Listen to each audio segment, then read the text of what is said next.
இந்த CACL முதன்முறையாக 18 வயதிற்குட்பட்ட அனைத்து குழந்தைகளின் உரிமைகளுக்கான மாநில பிரச்சாரம் என்கிற முதன்முறையாக குழந்தை தொழிலாளர் மட்டுமில்லாது பொதுவாக அனைத்து குழந்தைகளின் உரிமைகள் அது குறித்து நடத்தக்கூடிய இந்த கருத்தரங்கத்துக்கு வந்திருக்கக்கூடிய குழந்தைகளின் உரிமைகளை மீட்பதற்கான போராட்டத்தில் முன்னாடியில் இருக்கக்கூடிய அனைத்து போராளிகளுக்கும்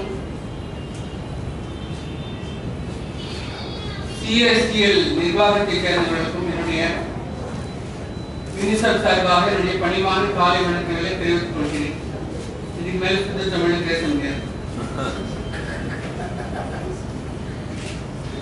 இப்ப UNCRC பொறுத்த வரைக்கும் பாத்தீங்கன்னா ஏற்கனவே 18 வயது வரை குழந்தைகள் சொல்லி அவங்க டிஃபைன் பண்ணிருக்காங்க.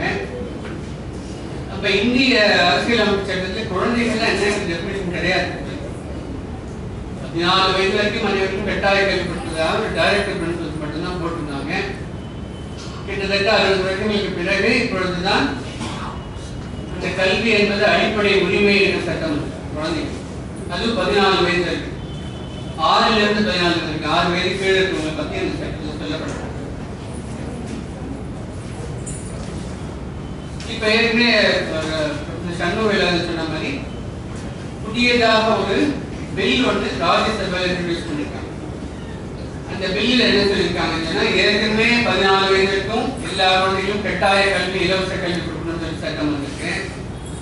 இப்ப இந்த குழந்தை தொழிலாளர் சட்டத்துல பாத்தீங்கன்னா 14 வயது வரைக்கும் குழந்தைங்க உடல்நிலையை பாதிக்கக்கூடிய தொழில்களை மட்டும் வேலை செய்யக்கூடாதுன்னு தான் சொல்லியிருக்காங்க. ஸோ அந்த கட்டாய கல்வி சட்டமும் இந்த குழந்தை தொழிலாளர் சட்டமும் முரண்பாடு இருக்கிற வகையில 14 வயது வரைக்கும் குழந்தைகள் எங்கேயுமே வேலை செய்யக்கூடாது சட்டத்தை குழந்தைக்காங்க. அதுல இன்னொரு முக்கியமான விஷயம் என்னன்னு சொன்னா 15 இருந்து 18 வயது வரைக்கும் அடலசென்ட்னு ஒரு டெஃபினிஷன் கொடுத்துருக்காங்க இந்த பில்ல. அது வளரினம் பருவத்தினர் சொல்றோம் இல்லையா, 15 இருந்து 18 வரைக்கும் முன்னாடி 14 வயது வரைக்கும் குழந்தைகள் எந்தெந்த தொழில்களில் வேலை செய்யக்கூடாதுன்னு சொன்னாங்க ஒரு சட்டத்துல. அந்த தொழிலில் 15 இருந்து 18 வயது வரைக்கும் குழந்தைங்க அந்த அடலசென்ட் வேலை செய்யக்கூடாதுன்னு அந்த பில்லில் கொண்டு இருக்காங்க. பில் இன்னும் பாஸ் ஆகல, இன்ட்ரோடியூஸ் பண்ணிருக்காங்க. இந்த பில் வெப்ல இருக்கு. அந்த CACL மூலமாக அங்க டவுன்லோட் பண்ணி நீங்க எல்லாருக்கும் சர்க்குலேட் பண்ணுங்க. முதல் வேலையே அந்த பில்லை எல்லாம் தரவா படிச்சு நம்மளோட கருத்துக்கெல்லாம் திரட்டி அது என்ன செய்யணும் என்ன பண்ணணுங்கிற விஷயத்த யாரும் நிறைய பேர் பில் இன்னும் பார்க்கல. பில் வந்து சேர்க்கணும் இந்த பப்ளிக் டொமைன். அதை அதுல உள்ள நம்மளுடைய கருத்துக்கெல்லாம் திரட்டி உடனடியாக அனுப்பணும். இந்த டிபேட்டுகள் உதவியாக இருக்கு. இல்லை நம்மளால முடிஞ்ச வரைக்கும் எம்பிஎஸ் யாராவது பிடிக்க முடிஞ்சா பிடிச்சு அந்த கருத்துக்கெல்லாம் அந்த பில் மேல் விவாதங்கள் வரும்போது செயல்படுவதற்கு CACL மூலமாக முதல்ல அதுக்கு ஒரு ஏற்பாடு பண்ணணும். ஏற்கனவே சொன்னாங்க இந்தியா ரொம்ப ஒரு வைப்ரண்ட்லி க்ரோயிங் எக்கானமி. கிட்டத்தட்ட ஒரு கடந்த 5-6 வருடங்களில் பார்த்தீங்கன்னாக்க தொடர்ந்து ஒரு சராசரி 8% growth GDP ஒரு நல்ல growth பல்வேறு நாடுகளை கம்பேர் பண்ணும்போது. ஒன்லி இந்த கடந்த ஆண்டுல கொஞ்சம் கீழ்முகமாக இருக்கு. என்ன பிரச்சனை மாதிரி நிறைய wealth is created in this country. இந்த growth எல்லாம் வச்சு பார்த்தீங்கன்னா ஏராளமான நிதி ஆதாரங்கள் உருவாக்கப்படுகிறது. ஆனால் இது ப்ராப்ளம் என்னன்னா டிஸ்ட்ரிபியூஷன் தான். இப்போ நிறைய ஸ்டடீஸ் பண்ணியிருக்காங்க.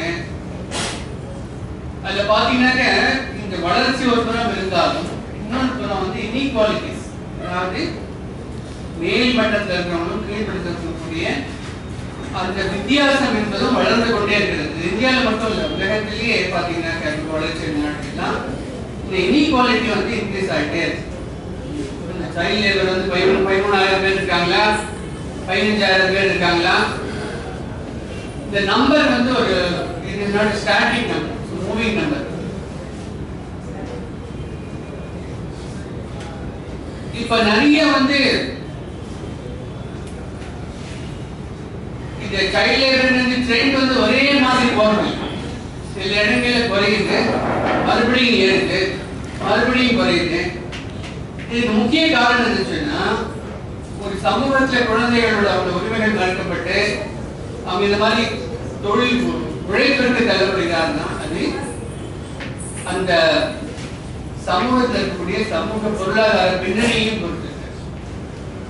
இந்தியாவில் வளர்ச்சி நிறைய இருந்தாலும் கூட இன்னொரு படம் பார்த்தீங்கன்னா இந்த ஏற்ற தாழ்வுகள் பெருகி கொண்டிருப்பதனால இன்னும் கூட சட்டம் கொண்டு இருக்காங்க அனைவருக்கும் கட்டாய கல்வின்னு சொல்லி. கிட்டத்தட்ட இந்திய மக்கள் தொகை பார்த்தீங்கன்னா 40 மில்லியன் வந்து குழந்தைகள் சொல்றாங்க பயணிக்கிறது. இந்த 40 மில்லியன் குழந்தைகள்ல 400 மில்லியன் 40 கோடி குழந்தைகள். இது எத்தனை பேருக்கு இந்த சிஆர்சி சொல்லப்பட்ட உரிமைகள்லாம் போய் சேர்ந்துருக்கு பார்த்தாக்க அது ரொம்ப ஒரு மன வருத்த தரக்கூடிய ஒரு பிக்சர் தான் நமக்கு கிடைக்கும். இதற்கு முக்கிய காரணம் என்னன்னு சொன்னா, இவ்வளவு வளர்ச்சி இருக்கு, இதெல்லாம் இருந்த போதும் கூட இந்த குழந்தைகளுக்கு இருக்கக்கூடிய 9 is mind, அதாவது 9% இந்த GDP-ல எங்களுக்கு கொடுக்கணும்னு சொல்லி குழந்தைகளோட ஒரு கோரிக்கையா வைக்கிறாங்க. 6% கல்விக்காகவும் 3% சுகாதாரத்துக்கு ஹெல்த், 9% வந்து ஜிடிபியில் உள்ள மொத்த ஜிடிபியில் 9% வந்து இந்த குழந்தைகளுக்காக இந்த விஷயத்துக்கு ஒதுக்கினால்தான் எல்லா குழந்தைகளும் பள்ளிக்கூடத்துக்குள்ள கொண்டு வர முடியும். எல்லா குழந்தைகளுக்கும் ஒரு வளர்ச்சியில சொல்றோம், வளர்ச்சிக்கான உரிமை சொல்றோம்ல சிஆர்சி, வளர்ச்சிக்கான உரிமைக்கு இந்த 9 is mind கோஷங்கள் அந்த டிமாண்ட் வந்து அந்த அரசாங்கம் ஏற்றுக்கொண்டால் தான் நாம சொல்லக்கூடிய குழந்தைகளுக்கான உரிமைகள் போய் சேர்வதற்கான ஒரு வாய்ப்பு ஏற்படும். இது வந்து மேக்ரோ லெவல்ல பாத்தீங்கன்னாக்க இது ஒரு முக்கியமான விஷயம். இப்ப கடந்த 10 ஆண்டுகள்ல பாத்தீங்கன்னாக்க குறிப்பாக சிஆர்சி வந்த பிறகு ஜேஜே ஆக்ட் அமெண்ட் பண்ணி குழந்தைகள் உரிமைகள் அந்த ஒரு கோணத்திலிருந்து இந்த சட்டங்கள் திருத்தப்பட்டிருக்கிறது. ஐசிபிஎஸ் கொடுத்திருக்காங்க, இன்டகிரேட்டட் சைல்ட் ப்ரொடெக்ஷன் ஸ்கீம், ஒரு central government scheme, flagship program.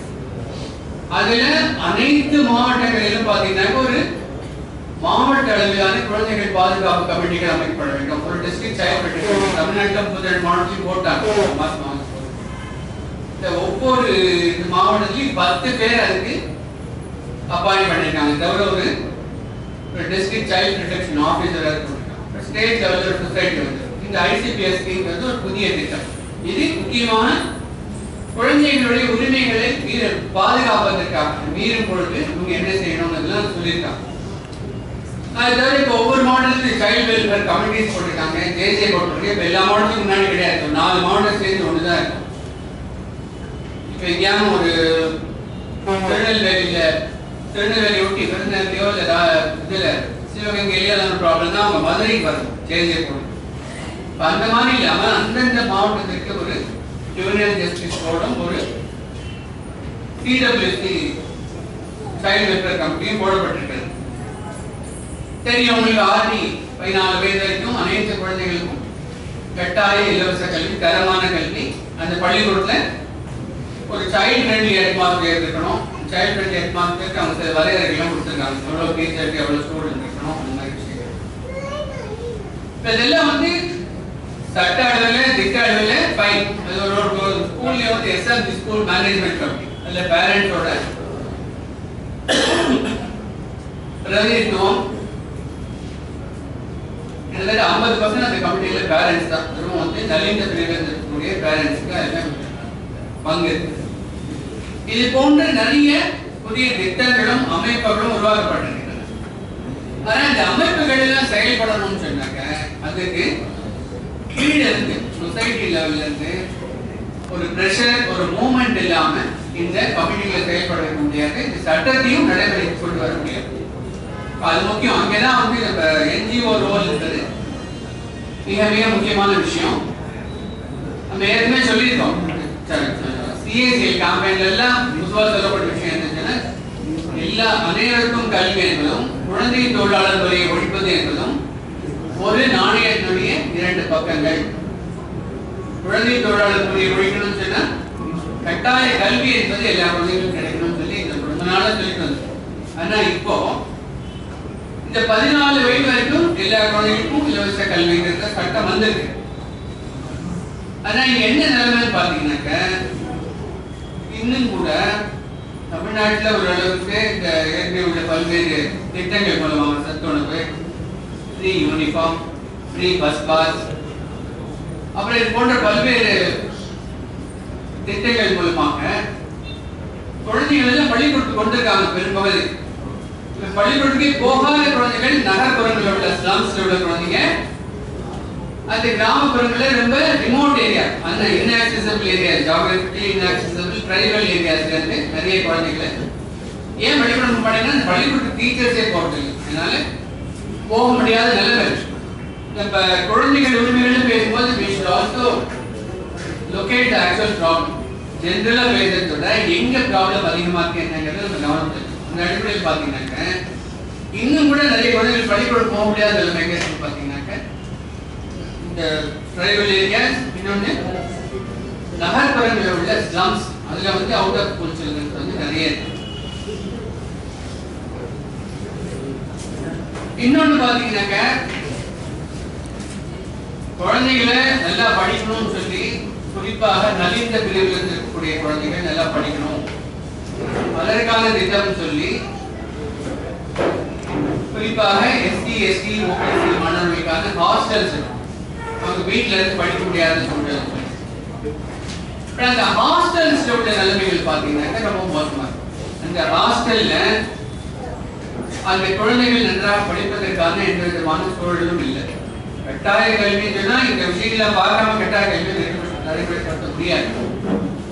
இப்போ சிஎஸ்ஐ மூலமாக குழந்தை தொழிலாளர் இல்லாத ஒரு மாநிலத்தை உருவாக்கணும்னு சொன்னா இது போன்ற விஷயங்கள் எல்லாம் தலையிட்டு நம்ம பார்க்கணும். குழந்தைகள் உரிமைன்னு சொல்லி போட்டு ஹாஸ்டல்ஸ்ல உள்ள பெரிய அதிகாரி என்று எஸ்சி ஹாஸ்டல்ல படிச்சோம் ஒருத்தர் கூட மேல ப்ரொஃபஷனல் கோர்ஸ் போறதுக்கான ஒரு வாய்ப்பு இல்லை. ஏன்னா ஹாஸ்டல்ஸ் அவ்வளவு மோசம்.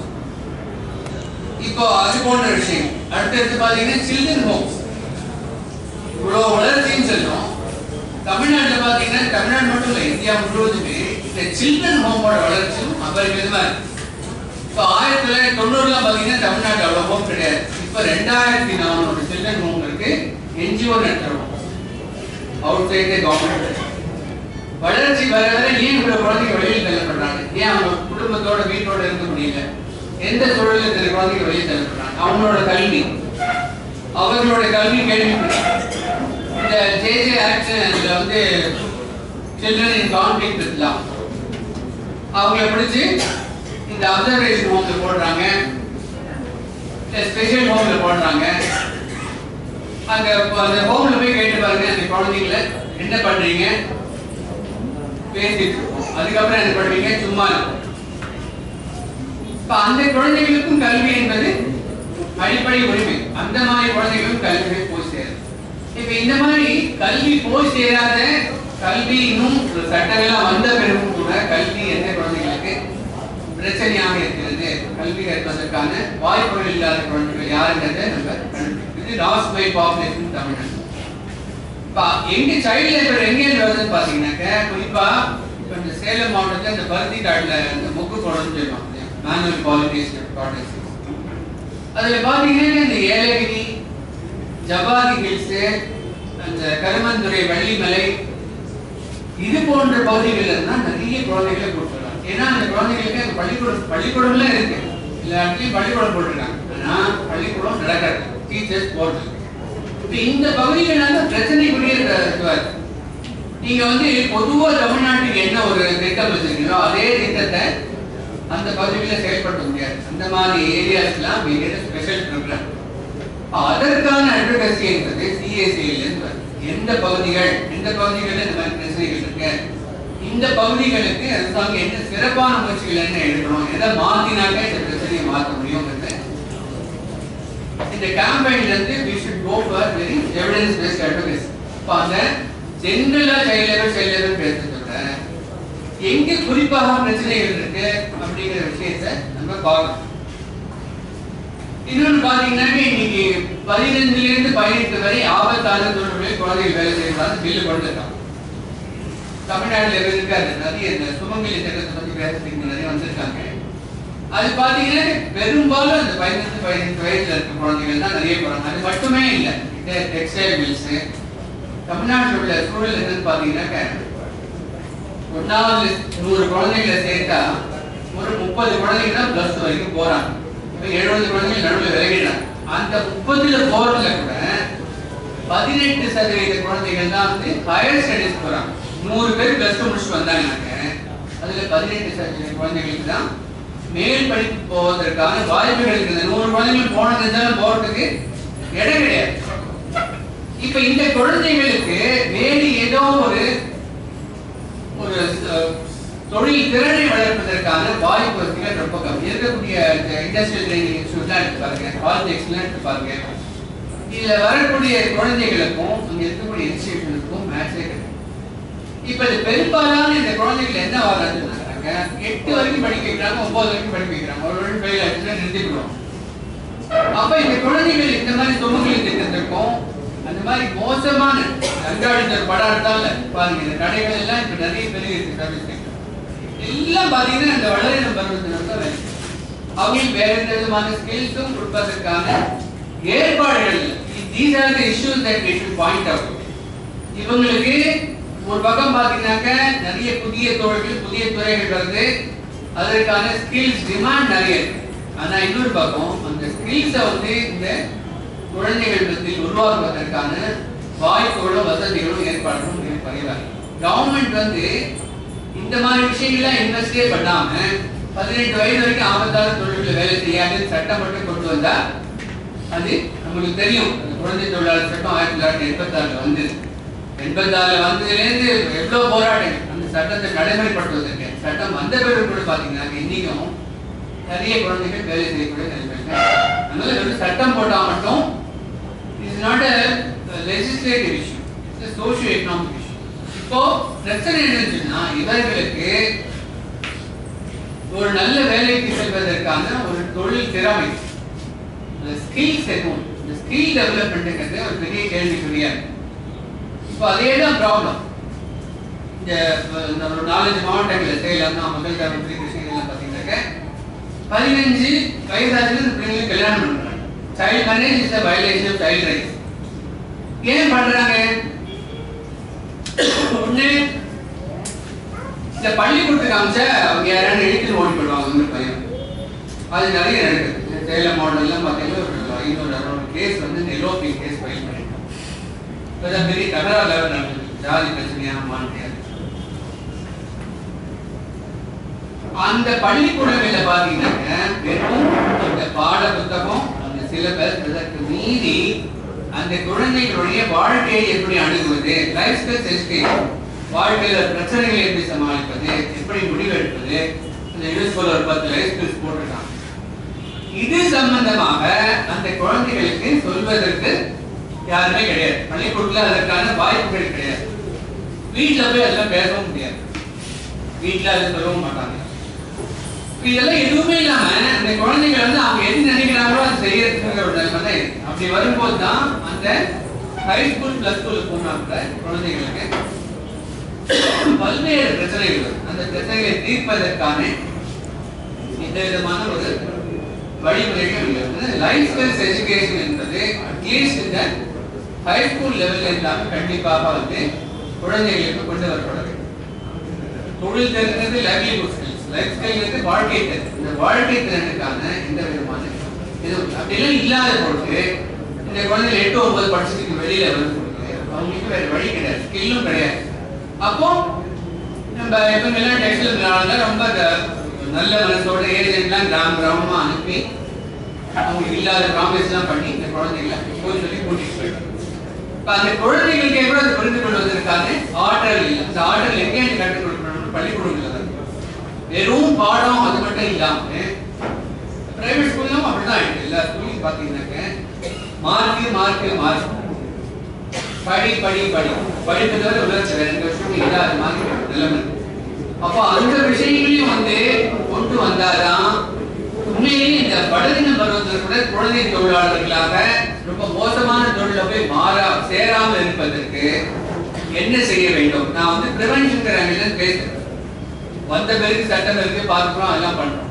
முன்னாடியே இந்த குழந்தைகள்லாம் வெளியில தள்ளப்படாம இருக்கணும்னா என்ன பண்ணணும்? சைல்ட் ஃப்ரெண்ட்லி ஸ்கூல் நார்ம்ஸ் அந்த ஆர்டி ஆக்ட்ல சொல்லியிருக்காங்க. அப்படின்னா என்ன? அதை சிவில் சொசைட்டி ஆர்கனைசேஷன்ல இருந்து நம்ம டிஃபைன் பண்ணணும்.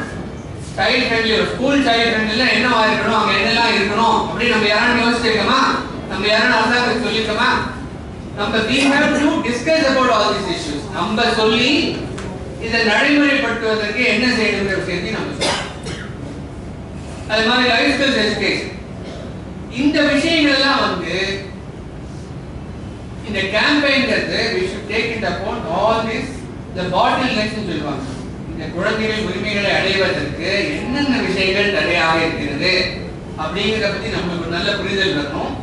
அந்த புரிதலின் அடிப்படையில் இருந்து ஒரு நல்ல ஒரு எவிடன்ஸ் பேஸ்ட் அட்வொகேசி, ஒரு நல்ல ஆதாரபூர்வமாக இந்த விஷயங்களை சொல்லி இதற்காக ஒரு கேம்பெயின் நடத்துவது, இதற்காக எல்லா சிவில் ஆர்கனைசேஷனும் முன்வருவது என்பதுதான் இந்த பிரிவென்ஷன் இந்த குழந்தை தொழிலாளர் துறையை இல்ல குழந்தைகள் உரிமைகள் பாதிப்படுறது, child labour, child marriage, lack of education, இதெல்லாம் ஒன்னோட ஒன்று தொடர்புடையது. இதுக்கு மேல பாத்தீங்கன்னா ஸ்கூல்ஸ்ல உள்ள அபியூசஸ் கம்யூனிட்டில இருக்கு, வெளியில இருக்கு, ஸ்கூல்ல இருக்கு. குழந்தைகள் ராஜகோபால் ஐயா கூட சொன்னார் கார்போரல் பனிஷ்மெண்ட், அது இன்னைக்கும் சட்டங்கள் போட்டாலும் கூட இருக்கு மாதிரி.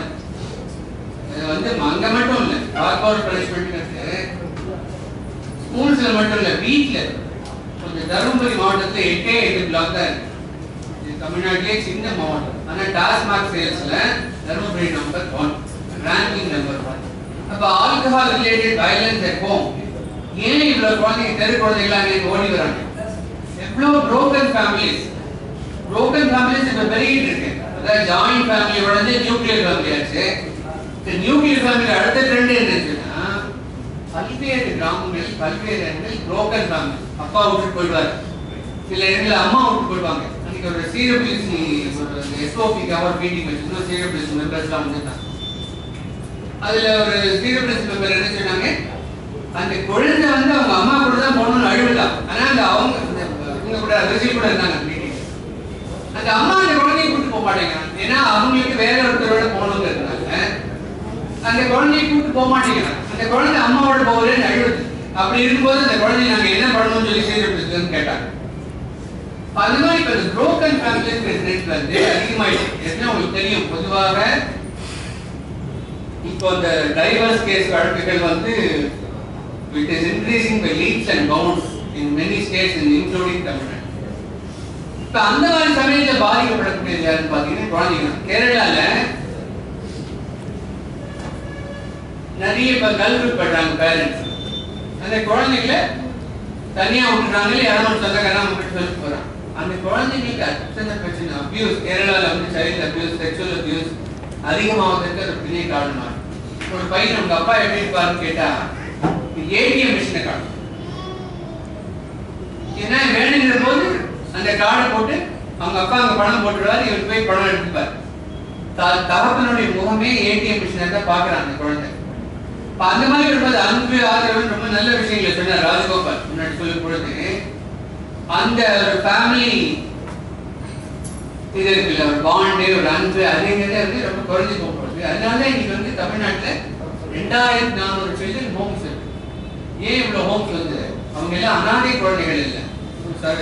அசஸ்மெண்ட் கூட பண்ணி அது பாத்தீங்கன்னாக்க 96% குழந்தைகளுக்கு ஒரு அப்பாவோ அம்மாவோ யாரோ இருக்காங்க, சொந்தக்காரங்க. அனாதை குழந்தைகளே கிடையாது. ஒரு 4% தான் ஆர்ஃபன்ஸ். 96% ஃபேமிலி இருக்கு, குழந்தைங்க அப்பா அம்மா இருக்காங்க. சில கேஸ்ல அப்பா அம்மா 2 பேர் இருக்காங்க. அவங்க பொழுதனி குடிச்சிட்டு அந்த குழந்தைய அடிக்கிறதுனால உங்களுக்கு படிக்க வைக்க முடியாதுன்னு சொல்லி அந்த குழந்தைய ஹோம்ல கொண்டு போய் நம்ம என்ன சொல்றோம், குழந்தைகள் பெற்றோர்களோடு இருப்பதுதான் குழந்தைகளுக்கு நல்ல பாதுகாப்பு, குழந்தைகள் உரிமையை பெற்றோர்களோடு இருப்பதுதான், அனாவசியமா குழந்தைகளை அப்பா அம்மா கிட்ட பிரிக்கக்கூடாது ஃப்ரீயா இருக்கு சொல்றாங்க.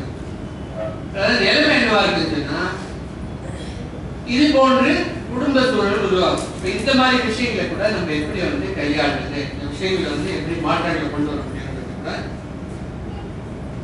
ஒரு முக்கியமான விஷயம். இன்னொரு விஷயம் என்ன சொன்னா, ஒரு சேலஞ்ச் என்ன சைல்ட் லேபர் பொறுத்தவரைக்கும் இந்த சைல்ட் டொமஸ்டிக் ஒர்க்கர்ஸ் சில அமைப்புகள் அருணோதயா ப்ரோக்ராம் கூட உங்களுக்கு பிடிச்சி ஒர்க் பண்றாங்க. இன்ன வரைக்கும் பாத்தீங்கன்னாக்க இந்த சைல்ட் டொமஸ்டிக் ஒர்க்கர்ஸை எப்படி எங்க வேலை செய்யறாங்க, எவ்வளவு பேர் வேலை செய்யறாங்கன்னு கண்டுபிடிப்பதற்கான ஒரு மெத்தடாலஜி நம்ம யாருக்கிட்டயுமே கிடையாது. இப்ப நம்மளோட சிஎஸ்சியோட கான்ட்ரிபியூஷன் என்ன வரணும்னு சொன்னா, இந்த மாதிரி விஷயங்களை கட்டறிவதற்கு என்ன ஒரு மெத்தடாலஜி நம்ம கொண்டு வர முடியும், எப்படி அதை வந்து நம்ம பார்க்க முடியும்னு சொல்லி அதுக்கு ஒரு மெத்தடாலஜி கொடுக்கணும். இப்ப கவர்மெண்ட்ல அவங்க எப்படி பண்றது நம்மளே கேட்கறாங்க, தெரியல. ஏன்னா வீட்டுக்குள்ள வேலை செய்யறாங்க, இன்வெஸ்ட்மெண்ட் ஃபார்ம் ஆஃப் சைல்ட் வேறு சுப்ரீம் கோர்ட் ஆர்டர் படி வீட்டு வேலை செய்வதும் ஹோட்டல் வேலை செய்வதும் ஹாஸ்பிட்டாலிட்டி